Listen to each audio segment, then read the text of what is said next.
Good morning. आज है expiry and expiry से पहले ही हमें मार्केट में करेक्शन देखने को मिल रहा है। 2 दिन का करेक्शन अभी तक हो चुका है। ऐसे में अगर हम बात करें कल की मेजर इंडेक्स की बात करें, सेंसेक्स और निफ्टी 1% के आसपास करेक्ट हुए हैं और जो क्लोजिंग मिली है हमें निफ्टी के ऊपर 17,938 के ऊपर की क्लोजिंग मिली हुई है। और जो कम गिरे थे कल के दिन वो थे मिड कैप्स के शेयरों में कल के दिन थोड़ी तेजी भी थी। ऐसे में बात करें इस वक्त ग्लोबल मार्केट में अभी भी करेक्शन चल ही रहा है, वो खत्म नहीं हुआ, लेकिन जो परसों का करेक्शन था वो ज़्यादा तेज था, कल थोड़ा हल्का था। और आज की बात करें, करेक्शन आज भी देखने को मिल रहा है लेकिन उतना डीप अभी तक नहीं देखने को मिल रहा है। ऐसे में अगर बात करें एसजेएक्स निफ्टी आपको 900 के आसपास ट्रेड करता हुआ नजर आ रहा है, यानी कल के बिल्कुल लो के आसपास ओपनिंग अभी दिखा रहा है। ऐसे में 850 पहला लेवल है। जब तक इसके ऊपर है तब तक हम ये एक्सपेक्ट कर सकते हैं कि यहाँ से एक बाउंस बैक आ सकता है 17,850 से। अगर ये लेवल को ब्रेक करता है और उसके नीचे टिकना शुरू हो जाता है तो हमें फिर और भी नीचे के लेवल दिख पाएंगे, जो है 700 तक के भी लेवल आते हुए दिखाई पड़ सकते हैं। इसलिए 850 के ऊपर पहले हमारी नज़र रहेगी। यहाँ से बाउंस बैक करता है या फिर आज के दिन एक्सपायरी में और भी प्रेशर लेके नीचे 700 टेस्ट करने जाता है। ऐसे में अगर बात करें ग्लोबल मार्केट के, आपको दिखाई पड़ रहे रेड निशान में दिखाई पड़ रहे अभी तो। वही अगर हम बात करें कल के नैस्डैक में भी हमको प्रॉफिट बुकिंग देखने को मिली है लगभग 1.5% के आसपास। ऐसे में हो सकता है आज का मार्केट थोड़ा वॉलेटाइल हो, दोनों ट्रिप के ट्रेड भी हमको देखने को मिल सकते हैं। ऐसे में बात करें क्रूड ऑयल वापस से बढ़ा हुआ है और यही है मार्केट के लिए बढ़ गिरने का एक रीज़न की अगर हम बात करें। मार्केट टेक्निकली वाइज तो बिल्कुल सही चल रहा है लेकिन टेक्निकली के पीछे कोई ना कोई तो रीज़न होता ही है। वो रीज़न है ये आप देख सकते हो, क्रूड ऑयल, यूएस बॉन्ड, ये इन्फ्लेशन, 10 चीज़ें हो जाएंगी। जब ये बढ़ रहा था मार्केट तब ये चीज़ें तब भी थी, लेकिन अभी जब उस लेवल के आसपास आ गया वहाँ से आप रीज़न सामने आ जाते हैं। बस ये इस तरह से आप समझ लीजिए। बाकी नेचुरल गैस में अच्छा करेक्शन देखने को मिला आज के।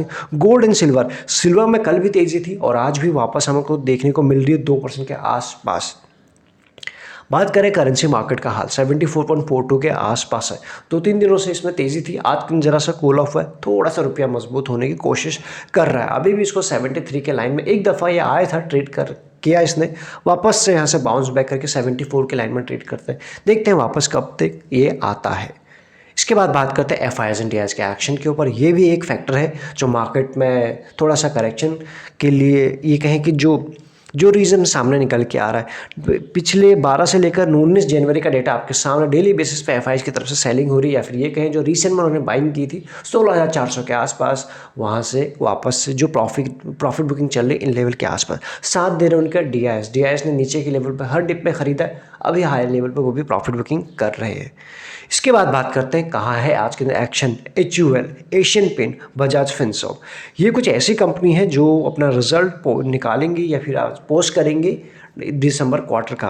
तो ऐसे में इन कंपनीज के ऊपर आपकी होनी चाहिए नज़र। इसके अलावा Havells India, Bajaj holding, Mphasis IT company, Biocon, और अगर हम बात करें persistent system, Hatsun agro product, ये है कुछ ऐसी कंपनी जिनके ऊपर आपकी नज़र होना ज़रूरी आज के दिन हो जाता है। एंड साइंट भी एक ऐसी कंपनी जो आज रिजल्ट पोस्ट करेगी।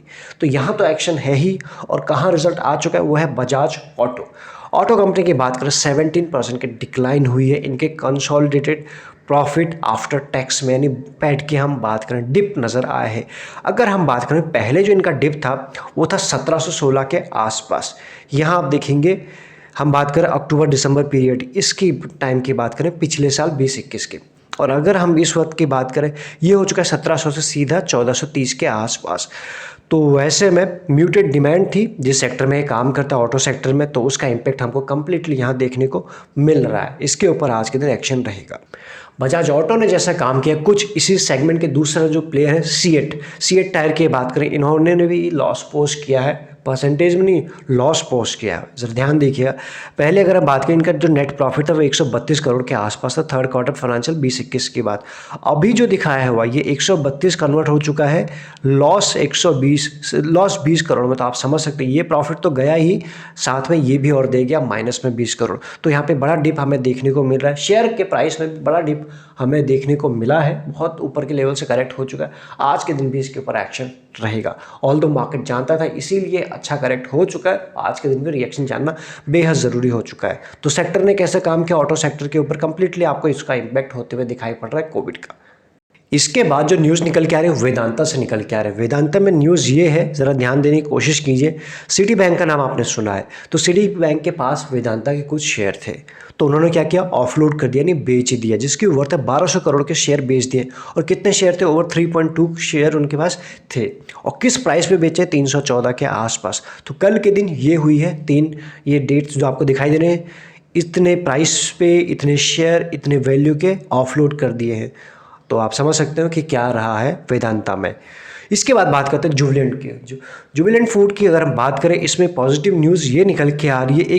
अगर हम बात करें, यहाँ समझने की कोशिश करते हैं, एक ब्रांड और है जो यूएस का है, जो यूएस से बिलोंग करता है, फ्राइड चिकन ब्रांड है जिसका नाम है पॉपआइज। इस ब्रांड की बात करें, यहाँ पर जुबिलेंट इसको अब इंडिया में भी लॉन्च करने की प्लान कर रहा है। ये लॉन्च तो देख रहे हैं, अब इस चीज़ को यहाँ पर पढ़ सकते हैं। तो यहाँ पे इंडिया में लॉन्च कर रहा हूँ, जो इसका फर्स्ट जो इसको ओपन करेंगे वेंसडे को बेंगलुरु में, इसकी शुरुआत हो चुकी है। तो ऐसे में इसके लिए भी एक पॉजिटिव न्यूज़ हो जाती है। जिस ब्रांड की हम बात करें पॉपआइज, ये 1972 में फॉर्म हुआ था, कोई नई कंपनी नहीं है। और अमेरिका की बात करें, most popular and fast growing chicken brand में से इसका नाम निकल के आता है। तो ऐसे में इसका भी इम्पैक्ट रहेगा। इसके बाद बात करें JSW एनर्जी, इसमें क्या हुआ, इसके आए थे रिजल्ट, और रिजल्ट कैसे हैं ये आप सीधा यहाँ देख पाएंगे। इसका जो पहले था नेट प्रॉफिट की बात 124 करोड़ के आसपास था एक साल पहले, वो अभी हो चुका है 324 करोड़। तो आप समझ सकते हैं किस तरह का इसमें हुआ है, 2 फोल्ड का जंप आपको आप देखने को मिल रहा है। तो एक्शन भरपूर है, जिनके पास है आप इसके ऊपर नज़र रख सकते हैं। आ जाइए L&T इन्फोटेक के ऊपर। इन्फोटेक के भी आए हैं रिजल्ट, और इसको देखने की कोशिश करें तो ज़रा ये देखेंगे 18% की ग्रोथ हुई है इनके प्रॉफिट में। नेट प्रॉफिट की हम बात करें, यहाँ पर 18% की। कल के दिन जब हमने टाटा एलेक्सी की बात हुई थी तो अच्छा अपमूव आया, 13% का अपमूव उसमें आया था। उसके रिजल्ट के ऊपर भी डिटेल वीडियो पोस्ट कर दिया है, आप नहीं देखा तो जाके देख सकते हैं। उसके 18% के बाद देखने की वाली बात है कि कंपनी कैसा रिजल्ट, कंपनी के ऊपर इस रिजल्ट को कैसा रिएक्शन मिलता है, इसलिए ये भी आपके नज़र में होना चाहिए।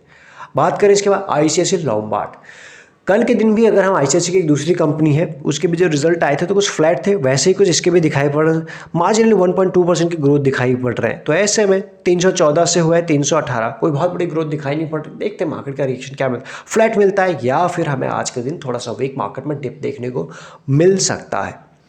आइए ऊपर की तरफ सीएट की हमारी बात हो चुकी है। बात करते हैं टाटा कम्युनिकेशन की। इसके भी अगर हम बात करें, यहाँ पे आप देख पाएंगे पोस्ट 27% की इंक्रीज़ हुआ है इनके कंसोलिडेटेड नेट प्रॉफिट में। जो था पहले 309 करोड़, वो अभी हो चुका है 395 करोड़ के आसपास। तो कुल मिला के टाटा कम्युनिकेशन ने अच्छा ही काम किया दिखाई पड़ रहा है। बात करते हैं रैलिस इंडिया। रैलिस किसको बिलोंग करता है, टाटा केमिकल की सब्सिडरी है, तो इसको बिलोंग करता है। और इसका देखने की कोशिश करें तो पहले नेट प्रॉफिट था 45 CR के आसपास, अभी वो हो चुका है 39। क्या हुआ है आप यहाँ देख सकते हो कि 13% का फॉल दिखाई पड़ रहा है इनके कंसोलिडेटेड प्रॉफिट में। तो इसके ऊपर भी आप नज़र रख सकते हैं। तो ये है आज के कुछ अहम ट्रिगर जिनके ऊपर आपके नज़र होना ज़रूरी हो जाता है। इंपॉर्टेंट न्यूज़ तो हमने कवर कर दी है, बाकी इंपॉर्टेंट लेवल्स के आपको इनके ऊपर रखनी है नज़र। क्या है 850, अगर ये होल्ड नहीं होता आज के दिन, आज के एक्सपायरी में, तो 700 का लेवल, अदरवाइज 18,000 और 18,100 ऊपर के भी टारगेट बनते हुए नजर आ रहे हैं। तो देखते हैं आज के दिन कितना मार्केट वॉलेटाइल रहता है। बाकी सारी इंपॉर्टेंट लिंक्स और डिटेल्स आपको मिल जाएंगी डिस्क्रिप्शन में, लगे यूजफुल तो आप ज्वाइन बटन भी कंसिडर कर सकते हो, वो आपको इजीली चैनल के ऊपर मिल जाएगा। Thank you so much.